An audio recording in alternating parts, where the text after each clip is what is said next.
Hi, this is Julia and Lindsay presenting in the mix. So right now you're at the login page and there's an already registered user, me. So we'll log in and see what it looks like.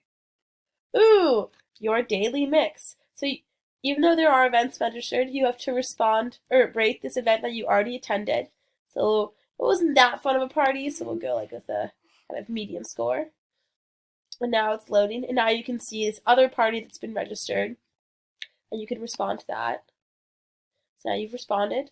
And you can click on it and see what's going on, like where it is, and then they'll give you more description if necessary. You could go onto your own profile, see what events are going on, see what past parties, see the ranking your guests gave of past parties, and then the average ranking of all the parties you've hosted. And then let's say something changes, you can just delete the event you want to do. So now it's totally gone. Now let's say you want to register another party. So let's do one fun in the sun at Tufts. And it's a cocktail party, and it's going to be next Tuesday at 10 p.m. And you want 100 guests with come have fun.